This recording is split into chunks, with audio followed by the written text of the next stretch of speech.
Good day and welcome to My Life in Art by the Prescott Area Arts and Humanities Council. As you can see, we are no longer at Stage 2, but you are instead at the Smoke Eye Museum Pueblo building.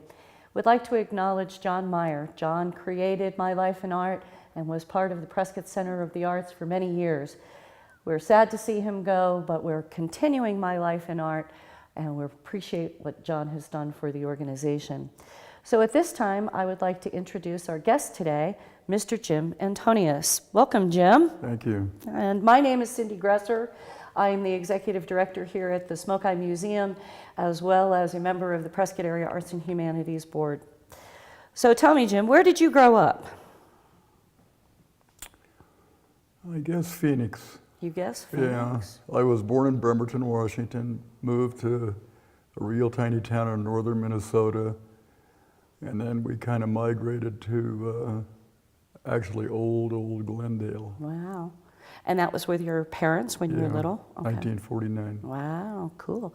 So you lived in Phoenix for most of your life, all of your life? Until I was about 17 and a half. Mm-hmm. And then I had an opportunity to go in the military versus the alternative. Mm-hmm. Mm-hmm. Vietnam War. Yes. Yes, and you went in the military? Yep, Air Force. I was in Nam from 65 to 66. Thank you for your service. Thanks. That was a tough time to be there. Yeah, it's always tough, I think. Yeah. So you came home from Vietnam, probably pretty disillusioned, and then what? I don't know, I was always pretty focused. I had a job waiting for me at the Grand Canyon, working for the Park Service, and just kind of like a laborer. I actually started out on the garbage truck and kind of worked my way up.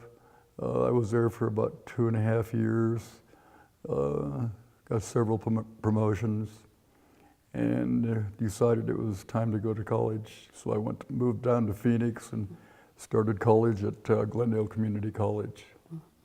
And what did you pursue while you were there? Psychology. Psychology. Did you ever put that to use? Yeah, but not because of any training I had educationally. Yeah. So you finished school, you have a degree in psychology? I do not. You do not, okay. So what happened after college? Moved to LA area, and I got hired by a city there, El Segundo, and was putting in my time there, and that's when I got involved in art. What made you get involved in art? Was there a moment, or was it just, I'm going to try this? What got you inspired to try art? Well, I'd always done a lot of drawing from, kindergarten up. And in high school, I took mechanical drawing, drafting, every chance I got. But what got me into glass was a friend of mine was taking a stained glass class, and I dropped by the old adult center one evening, and I saw what she was making, and so I thought I could do that. So I took a class just a week later. So is that when did you actually start making glass, stained glass for a living, or was it just a hobby still? It was a hobby. It was a hobby at that point. Yeah. And just started taking classes in stained glass. When did you sell your first piece? Well, my very first piece, I did a Viking helmet in the Viking, and I thought, well, I'd give it red hair because it's a Viking, and so I made the entire piece, and then the instructor came over and said that the horns are different colors of red. I says, no.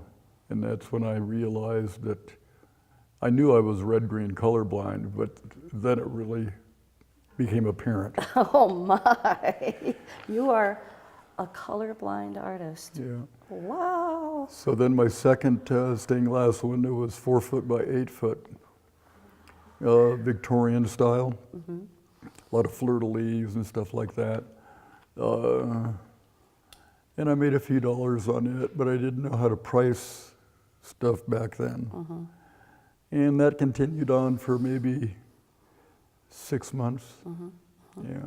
Okay. Then I started getting commissions. Well, nice. And the commissions were strictly in stained glass, not any other kind of It glass? was mainly bevel glass. Okay, what's the difference between...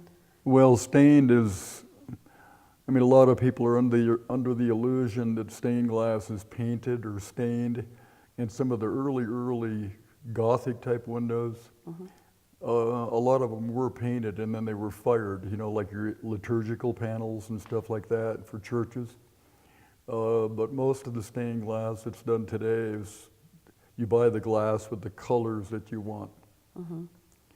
But I didn't do a lot of that, fortunately for my clients, because of my color blindness.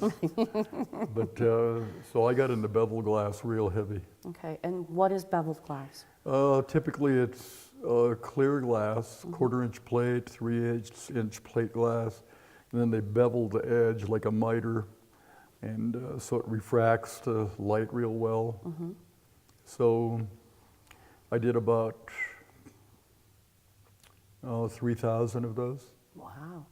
Now, are those set in pieces like stained glass, or are they just independent pieces of glass that have beveled edges?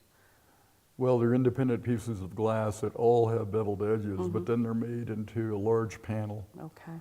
And probably the largest one I did was about 8 foot tall and 20 feet long. Wow, and where is that? It's in Manhattan Beach, California, in a residence. Oh, wow. Yeah. Nice residence. So, other than the glass making or the stained glass workshops, I guess, that you were taking, what other types of education have you had regarding glass? Oh gosh. Well, I started teaching glass in '72. But I've taken workshops on stained glass, obviously, fusing, which is melting glass, slumping, which is bending glass, gilding, which is applying gold or silver or platinum leaf to glass or other objects. And I took beveling, lost wax casting, where you'd sculpt a model out of clay or wax, and then you invest that in a refractory material like plaster of Paris, and then you burn it out, the wax.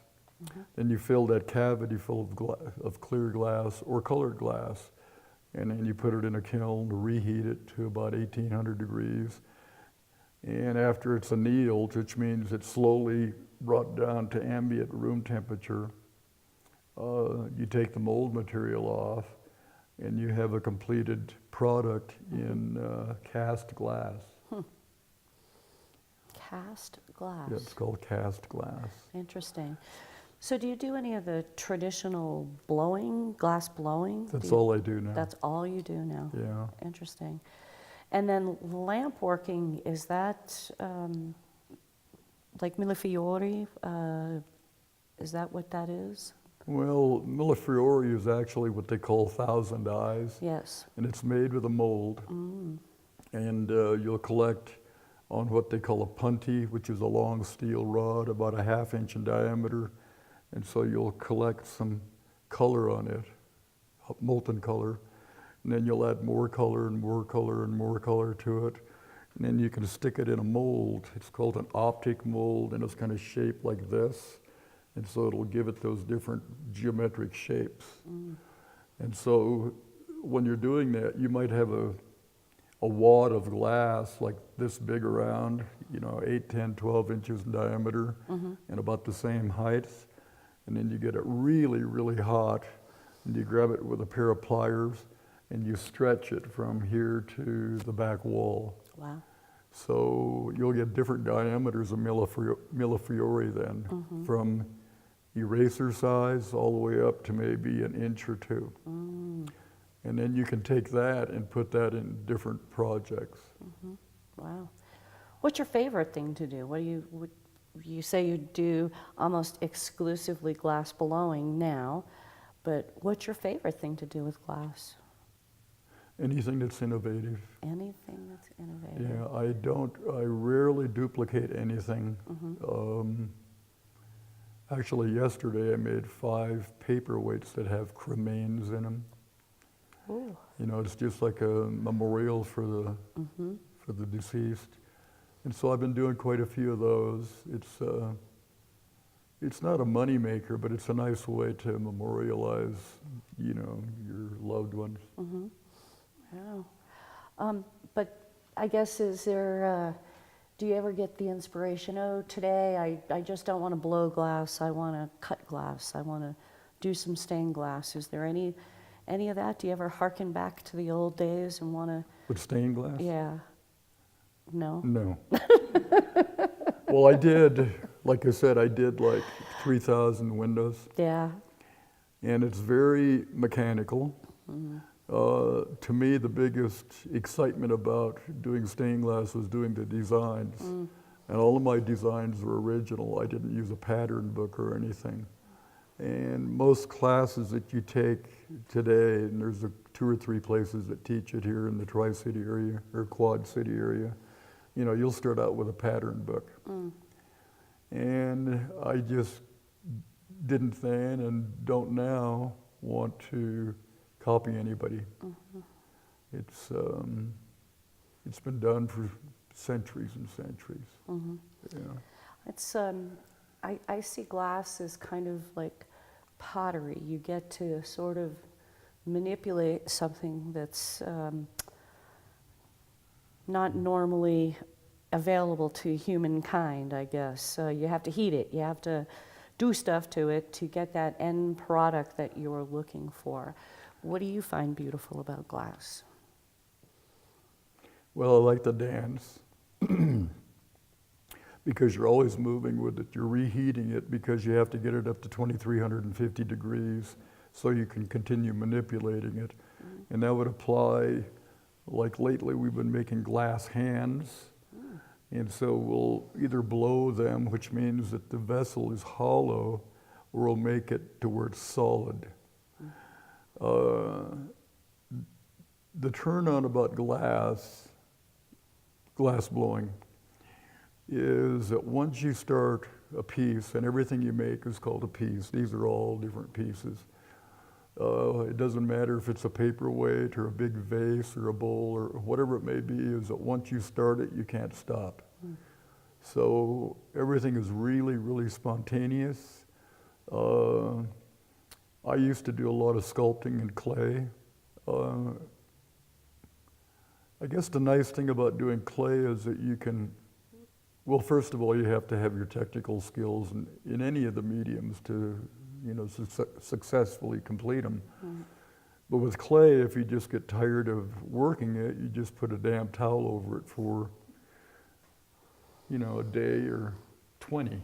And then you can return to it. To where glass, you've got to finish it. And so when we're working it, you know, a half a second can mean the difference between being successful or failure. And what I mean by failure, it just explodes because it got too cold. And cold is like 1,800 degrees. That's not really that cold. No, you got to keep it in that working point, you know, between, say, 2,000 to 2,300 degrees. How often do you burn yourself? Rarely. Really? Yeah, rarely. No kidding. At first, you know, your hand will get maybe burned a little bit, but I can't even remember the last time I burnt myself. No kidding. Wow. Yeah. It says here that you took workshops at a place called the Pilchuck Glass Center and the Corning Museum of Glass. Where are those places? Well, Pilchuck is up north of Seattle, Washington, outside of a community called Stanwood. And it's probably the most, or used to be the most renowned glass school in the world. And I took my first class there. It was kind of a dual class because one of them was designed with one instructor from Germany, and the other one was a beginning glass blowing class. I think the design, well, I'll back up. I think the biggest mistake that most artists do is they try to copy. And I think copying is good. Maybe like if you're a painter or you want to develop a certain technique. But what's even more important than that is you want to be innovative. And so the advantage of workshops in general, and I'm a huge advocate of it, perhaps because I've taught so many, is that you can have a learning curve that's just kind of level, and then you take a workshop and it'll just shoot vertical, your skill and your knowledge level. And then after you take that class, you come home and then you perfect what you've learned, which might mean that you have to do something 1,000 times before you get it to where it's second nature. You know, like picking up a fork and eating, you don't have to think about that. But kind of,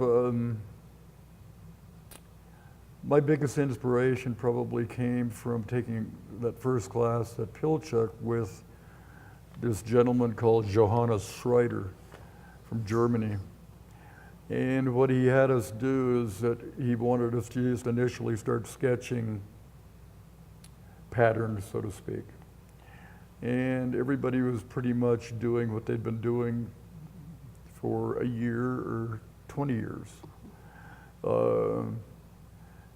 And so he said, try not to copy anybody, but anyway, to just kind of quickly back up, what he had us do is we cut out, he gave us each a piece of cardboard about 8 by 8, and we cut diamonds in them, trapezoids, circles, squares, rectangles.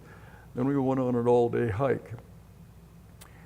And he had us take, and in my case, he had me take my card and lay it on the ground, and I laid it over some deer droppings.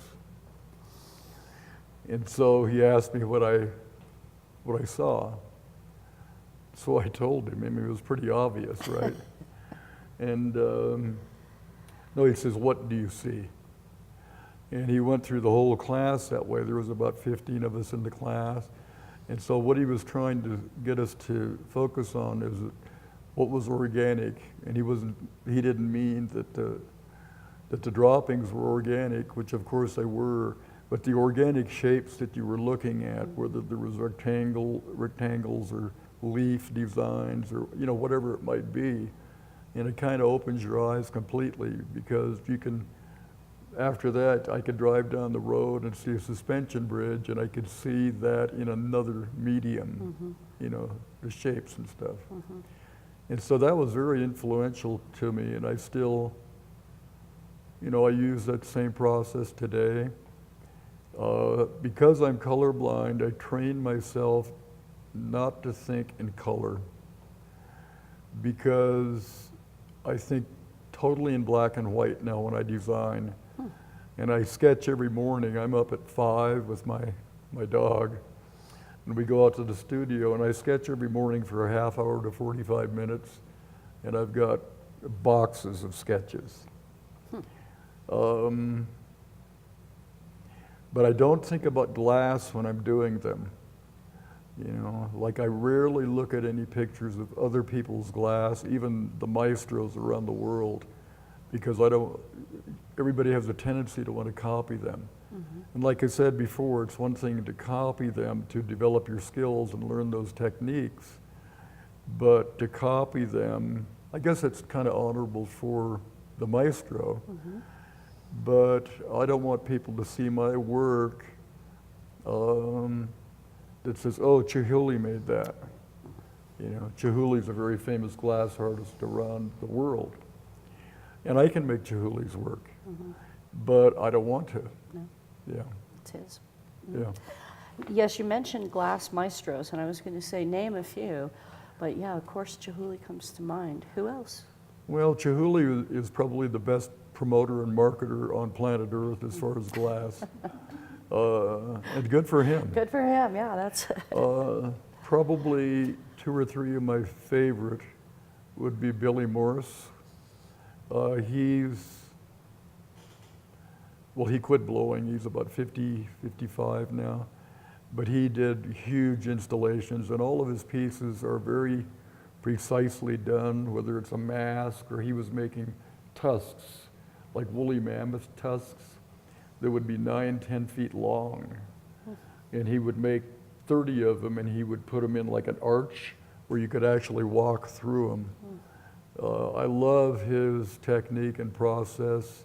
I do quite a bit of it, not to that scale, but, and I had to teach myself that, because sometimes you just don't have an opportunity to walk up to a maestro and say, hey, teach me everything you know. Sure.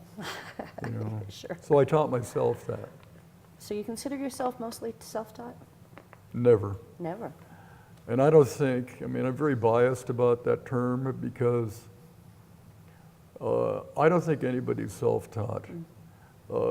They might, you know, you'll see a lot of bios in Arts and Crafts magazine, Sculpture magazine, American Craft magazine, and you'll see the artist has done their bio or artist statement, and it'll say, I'm self-taught and I've been doing this and this. Well, if they can see, or they ever watch a TV program, or they ever took a class to learn a skill, this applies to everything, whether it's biology or physics or, I mean, you name it, they're not self-taught.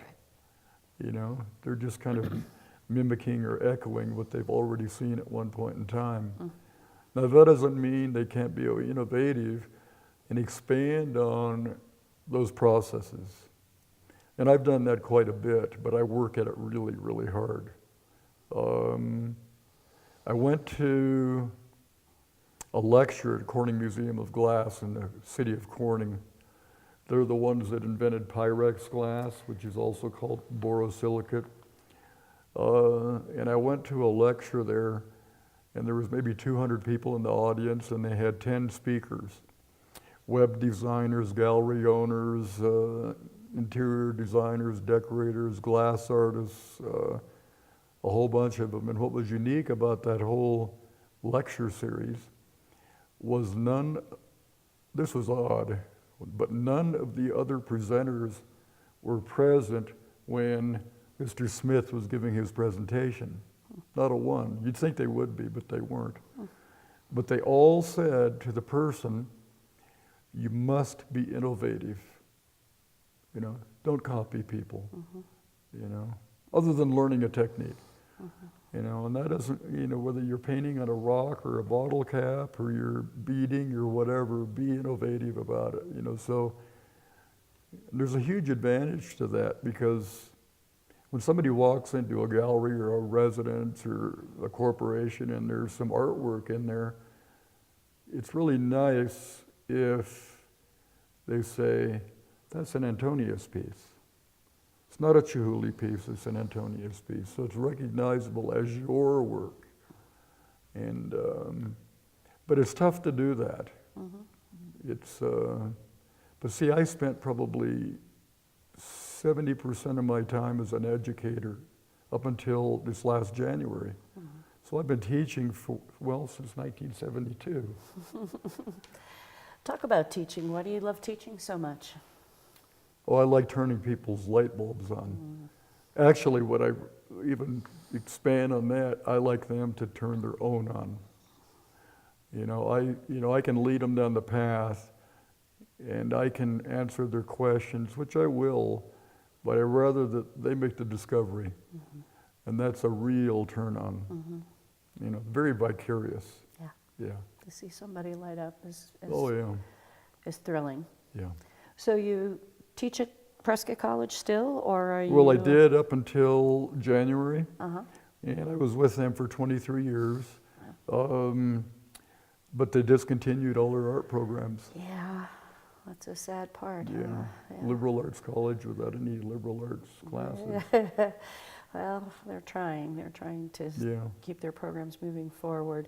So are you offering classes out of your studio?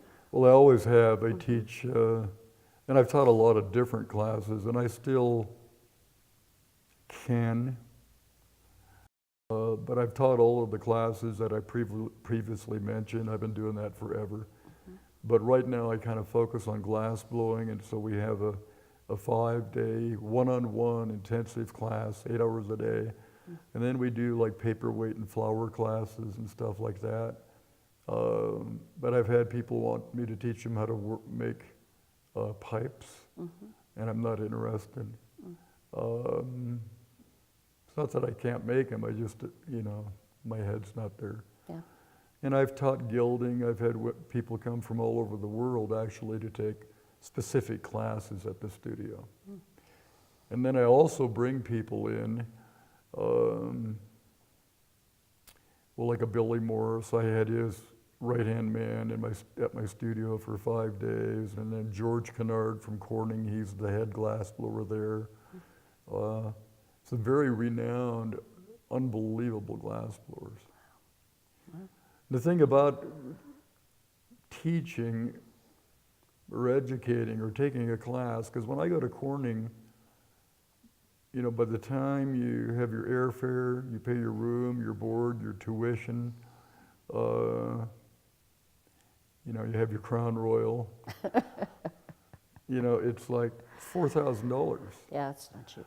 And so, but the thing about it is that if you come out of that class with just one new idea, it's worth it. Wow. Won awards? How many awards have you won? I don't know. A lot? Quite a few. I'm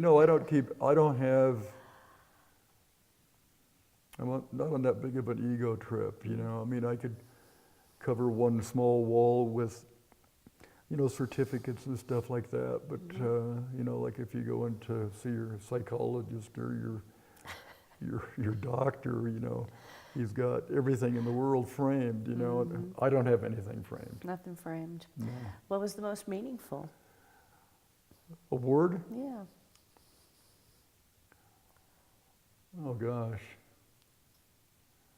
I was the bestseller at Arts Prescott Gallery in like I'm almost missing the years here. In like 1957, and a friend of mine brought me over a frame thing. Jim Antonius, highest seller in the month of April. Nice. Nice. It was a joke. It was just a joke. I was going to say. I don't know. I did a lot of work for Frank Gehry, the architect, and he's done some mega commissions around the world, Bilbo and a whole bunch of stuff. But I did a lot of work for him when I was in Southern California. It says here that you had 900 commissions. I was going to ask you, is there a favorite one? Is there one that really stands out in your mind as that was the biggest and the best and the baddest? Probably the one that's like, 8 foot by 20 foot or however. Private house. And it faced the ocean. But all of the glass is beveled, and I also, in addition to using clear glass, which most of you are probably familiar with, I would use colored glass, like gray or blue or red or green. The palette is just wide open. But then I got tired of that, so I would take clear plate glass, and then I'd use ultraviolet optically clear glue, and I'd glue colored glass on top of it. And then when you bevel it, you have the color on top, and then it fades to clear on the edges. And it's pretty interesting looking. I bet. I know they're all, I've got a couple of favorites, and I've had several that I wish I hadn't have sold. No, I'm talking mainly glass blowing now. And I guess the reason I'm fond of some of them is that I like doing anything that's really technically difficult. And so I don't know whether the camera, but like, this snake piece here, it took me 4 hours to make that snake head. Wow. Nonstop. And I'm not particularly fond of snakes, but it was a challenge. I wanted to do it. And then this other one here, I call that the judge with the top hat. It's just hard to combine all of those pieces because they're all separate, and then you have to put them together when they're hot, like at 1900 degrees. So you blow the pedestal, you can't see the bottom of it, and I put that in what they call a garage, which holds it at like 1050 degrees Fahrenheit. And And then I make the head, which is in like 3 pieces. And then I attach that to the pedestal. And then I make the head, the top hat, and that's separate, and then that's put in the garage, and then eventually you put it all together. And it's all hot. And so if one of those sections gets cold while you're making it, and you don't keep it warm by continually going back into the reheating oven, it's going to blow up. It'll break. It'll just land on the floor. Wow. Yeah. How do you heat the ovens? Is it electric? Is it? No, well, I'm lucky. I've got natural gas. And I'm in Williamson Valley, so I'm fortunate I'm still in the city. Oh. But most of the residences out there have propane, and you can use propane, but the natural gas is a little less expensive. I would think keeping your ovens burning is a major energy draw. Oh, it's terrible. Yeah, because the furnace runs 24/7. Really? 365 days a year. Wow. And it's got a big crucible in it that's full of clear crystal. And so the reason you keep it running all the time is because it takes about 14 to 16 days to cool it down, and then it takes an equal amount of time to bring it back up to temperature. One of your other skills here is listed as flint knapping. Yeah. So tell me about that, because I know a little Where bit did you about see knapping. Arrowheads, right? Yeah. So let's have a drink, and you guys can go to the porta potty. I had a commission to do up in this town. It's a very, very expensive town near Santa Monica called Pacific Palisades. And this lady had kind of a half dog-leg bar, and below it, and then it stood on like chrome-plated culverts, about 6 inches, and she wanted to put glass in there. And so I wanted to do something different, so I don't even know where I got the idea to do this. It wasn't mine, but normally flint knapping is you'll take 2 stones, one's harder than the other, and you chip away at one of the stones, and you can make hatchet heads, you can typically arrowheads. And so you chip away the edges to form the desired form.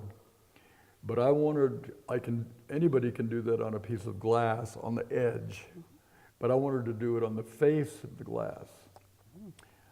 So I had to start out with like 1/2-inch thick glass, but I didn't know how to do it. So I happened to run across this publication, French publication, and anyway, I saw where this gentleman in France, an artist, had done this flint knapping on the face of the glass. And so it looks very complex. What it basically looks like is shattered or dry ice on the face of the glass. And I don't know, I think I'm the only one in the country that's actually done it. Wow. in the USA. So I called the artist, well, it was actually, I called the gallery in France, Paris, and I did my best to speak with the curator about this gentleman that had done the flint knapping. And she said, he died 2 weeks ago. So I was out of luck, man. So anyway, I had to figure out how to do it myself. And so I did that, and I installed 5 of these panels, and they were like 4 foot by 3 foot each, all flint knapped on the face. And then what I did is I ran cobalt blue neon around the perimeter of each panel, and it was on a dimmer, so you could just kind of dial it up and down. And it came out pretty cool. Sounds wonderful. Yeah. Wow, cool. So you've never tried actually knapping real points or anything like that? I have not. I could give you a lesson. Okay. Any other jobs that you've ever had while you've been doing glass that you really hated? The job or the person? The job.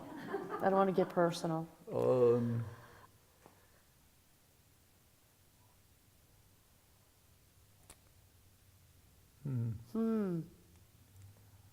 You know, I was fortunate that I worked for the city for 20 years in California. And I hired on with the city in 1968, and in 1969 I started doing glass. And when I started doing glass, I was doing it for 40 to 60 hours a week, plus my 40-hour work week for the city. I'll get around to your question. But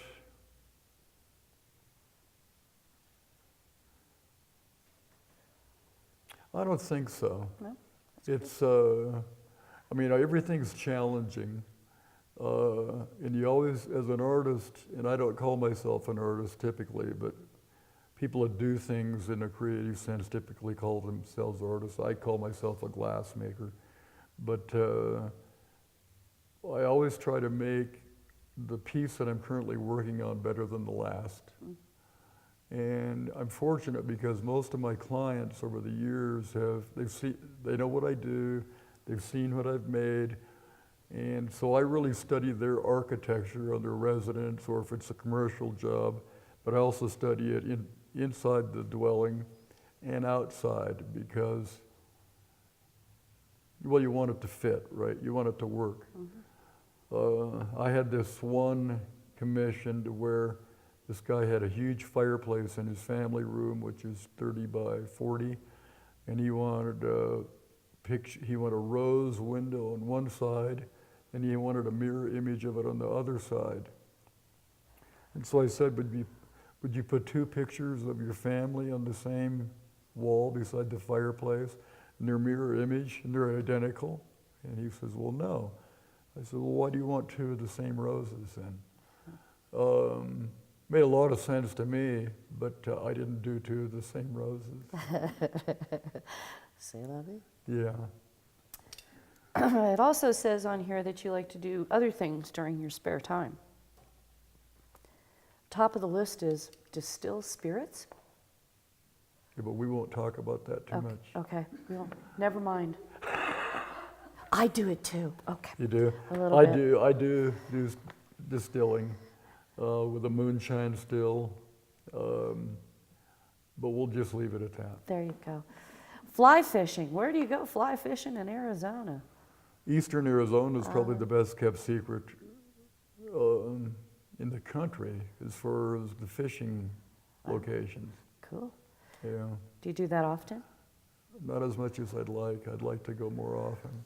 Okay. And it says here that you're also fixing up a vintage motor home. Yeah, I sold it after putting an immense amount of money in it. And then you sold it. Did you Yeah. ever get to use it? Oh, yeah. Oh, okay, good. Yeah. That's good. That's very good. But it's a labor of love. It was a 1968 motorhome. Wow. And I can't even, my wife can tell you to the penny how much money I put in it. That's what wives are for. Yeah. I have questions about how do you get your supplies for glass blowing? Do you buy glass in big blocks and then melt them down, or do you whack off a hunk? How do you get your supplies? Well, the glass, the crystal, comes in 55-pound bags, and it's in a powdered form. So you have your silica and your boron, and you have erbium, which is a brightener, so to speak.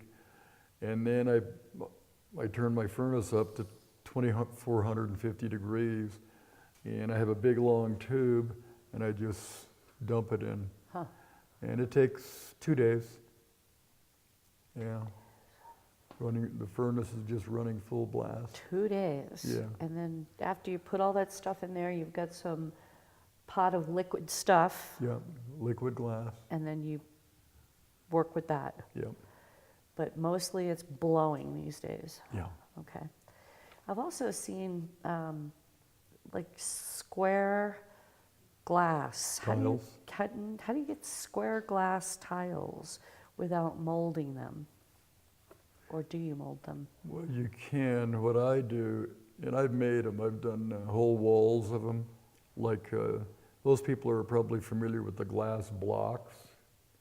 And you can see through them. Sure. Run a shower. It's a Yep. dividing wall. I make my own, but I don't make them hollow. So I'll make molds like 8 by 8 square or almost any shape you want. And then I have a ladle, a big scoop, and I'll run the glass up in the furnace to about 2,300 degrees, so it's real viscous. And then you just go in the furnace and you dip the glass out, collect it in the ladle, then you pour it into the mold. Oh. And make sure it doesn't get too cold, and then you just run to the kiln to get it in there before it gets too cold. Wow. Is there a lot of failure?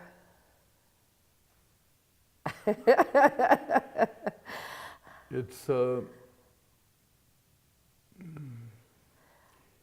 you know, early on, sure, in Yeah. glassblowing, Yeah. yeah. I shouldn't use the word failure because I teach pottery and I teach hand-built pottery, and there is no failure. It's just how the clay is reacting that day. So I kind of feel like glass may be this, I keep relating glass back to clay because I feel like they're kind of the same thing. You get a touch and all of a sudden you know, I can't do any more to this piece of glass, or I can't do any more to this piece of clay. It's done. Is that ever the way you feel? Yeah, quite often. Yeah. I mean, I think what you're saying is know when to stop. Correct. And that applies completely to glass when you're blowing it. You have to know when to stop, whether it's a painting, whether it's ceramics, no matter what the art medium may be, because you can overdo it and then you've lost your focal point or your message. You know, and everything that you make should have some type of a, you know, message, you know, what's this about? You know, it's one thing if you're taking a photograph of your daughter or grandkids or whatever, and then you have it printed out. Depends on how much you manipulate it in Photoshop, say. But I've got mixed feelings on whether that's art or not. No, I'm not talking about, you know, like an Ansel Adams Grand Canyon shot. You know, that's completely different. Sure. Yeah. Sure. Different than a photograph. Kind of, huh? An image, yeah. Yeah. I can understand that as well. Is there anything that you want to say about glass and the medium that you work with? Don't ever do it.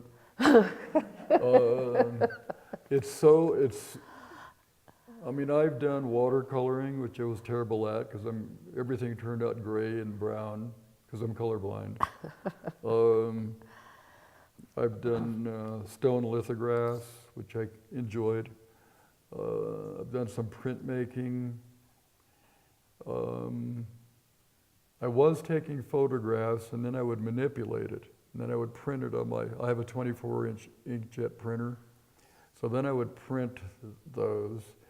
And then I would take those over to a friend of mine who has a press. And we would dampen the rag paper. And we would press my image on top of the new paper.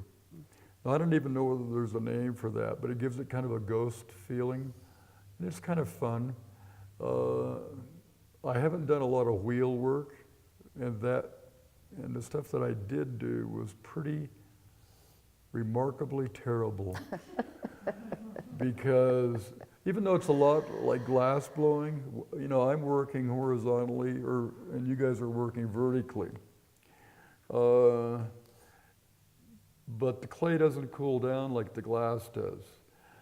On the other hand, if your wheel is going too fast and the clay is a little bit too wet, it's just going to end up across the room, right? Yep. But I've done almost all of the mediums. If I wasn't a glass blower, I would probably be a blacksmith. And it's got a lot of the same feelings and stuff. Interesting. The heat and everything. Yeah. So basically you like fire. I guess. I guess. Well, part of what we do here is we have a little bit of time for audience questions, and we have a few people in the audience. So, questions? I understand you had a commission at the Prescott Casino, and I'd like to see that commission. Where is it placed at? It's, that's our, I don't know what your time's like, but that's an interesting story on its own, getting that commission. Doug Stroh, a local architect, contacted me, and I've known him forever. And he asked me if I wanted to apply for this permanent installation in the casino. And I said, sure. So I went up, I photographed the spot, and on and on and on. And I did a huge sketch. I had to present it to the tribe. And I thought they'd get back to me, within 2-3 days. And it was, I've done a lot of big commissions over in Southern California, but this probably exceeds it as far as the size of it. It's about 60 feet long. It's in the main lobby. And so if you walk into the main lobby of the casino, and they have a freestanding wall that looks down into the bar. Well, that whole freestanding wall is all glass, blown glass. There's about 70 or 80 pieces.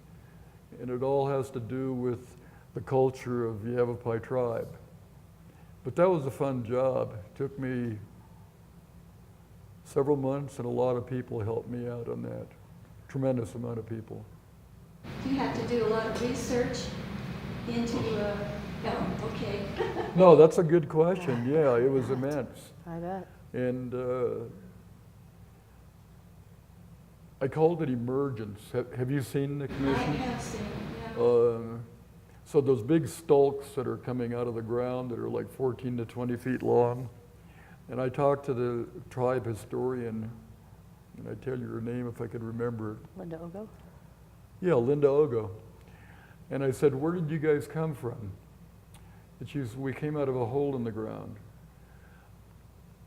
So I thought that was a myth, but it's not my prerogative to call it a myth, because I always thought they came over from Russia through the Bering States, the Indians in general, or these tribes, and then kind of meandered south through the Yukon, Alaska, Canada, and then ended up getting into the United States.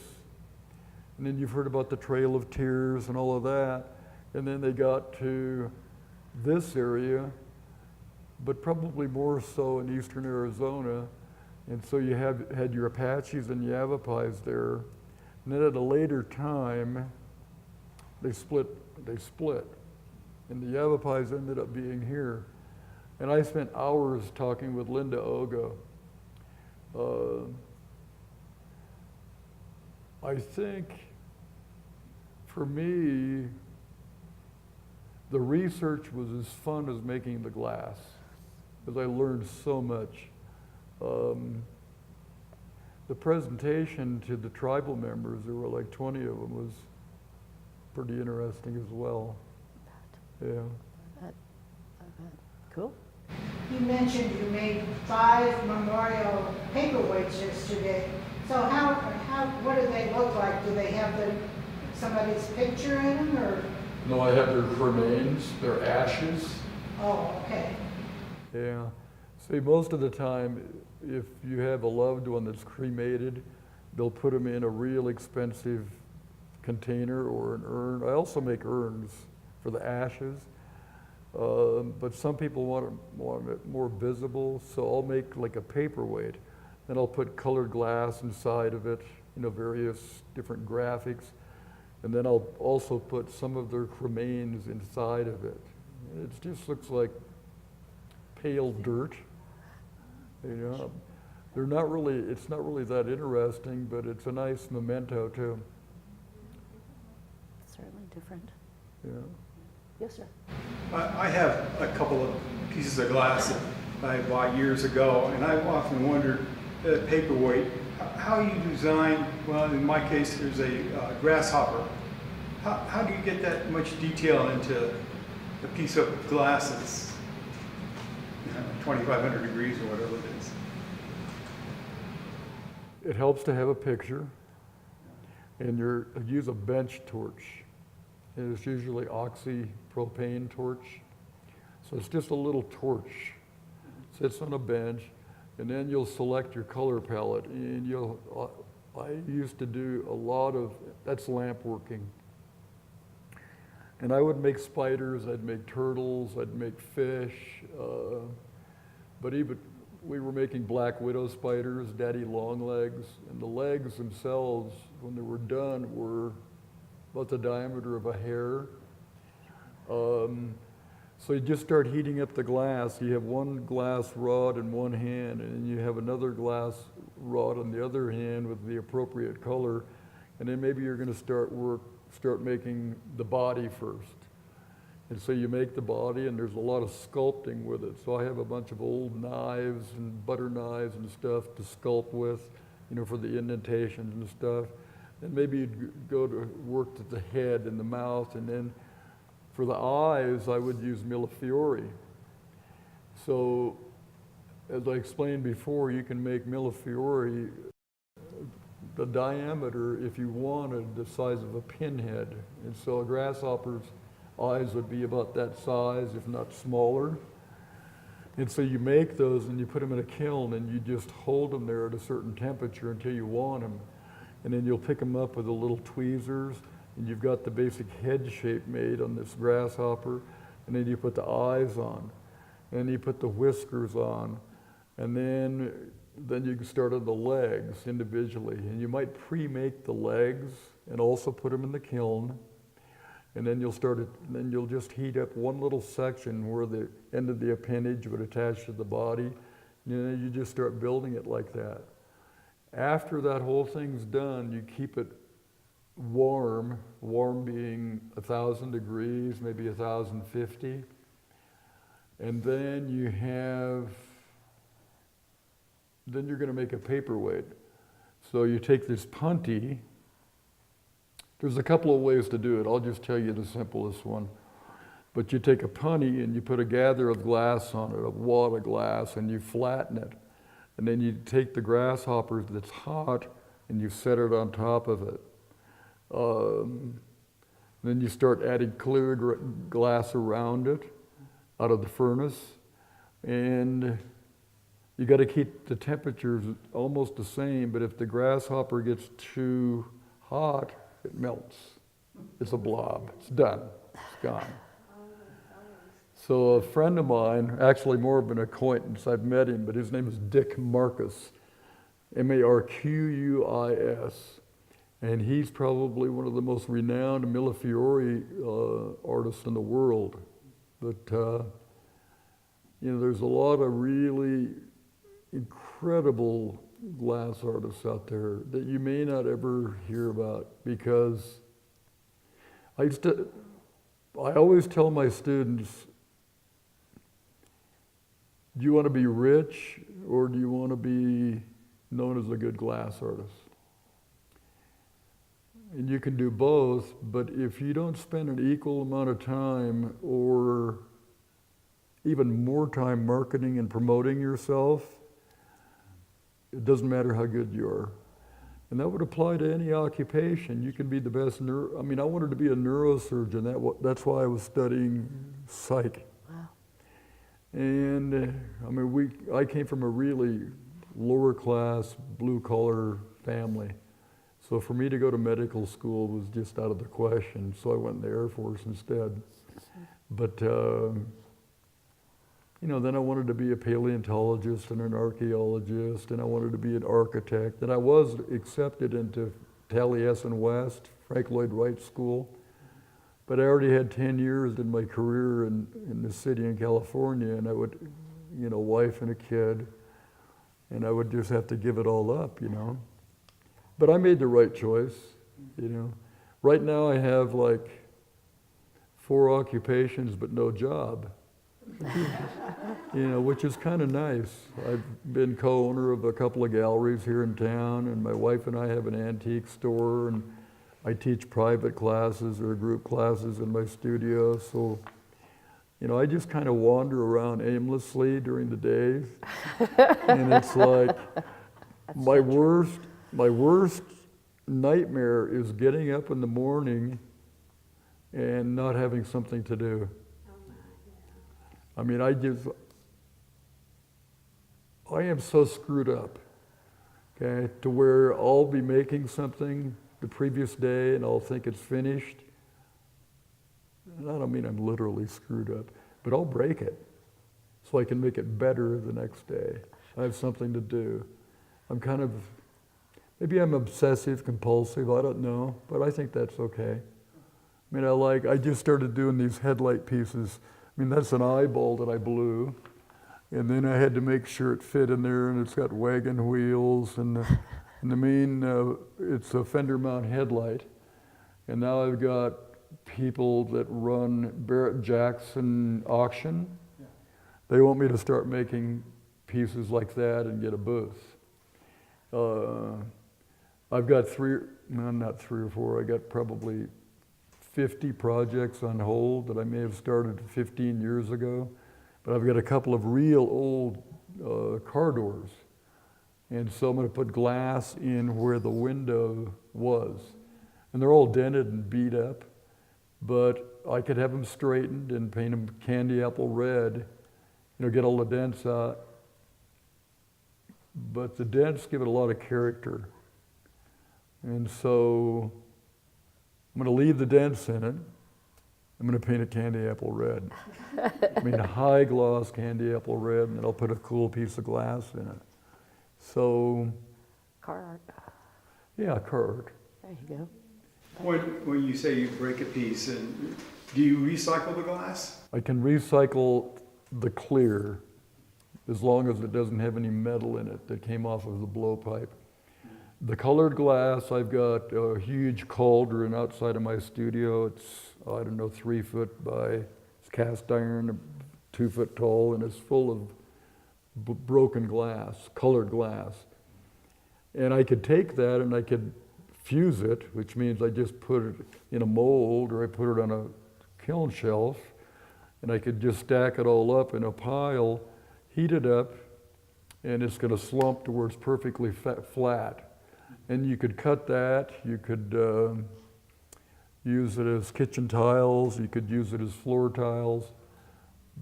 And I probably ought to do that, but boy, that's boring, isn't it? It's, so now I just give it away, Just come out and pick it up, do whatever you want with it. I've got, 1,000 pounds of broken glass there, and I won't use it. That makes you start thinking, what can I do with broken glass? Whole bunch. People will put it in their tumblers. You see beach glass, and then they'll have some kind of a finding or whatever they call them. Yep. And they'll make necklaces or bracelets or stuff like that. I mean, it's endless. Wow. And now we serve on the Public Arts Committee together. Yeah, but that's different. That's different.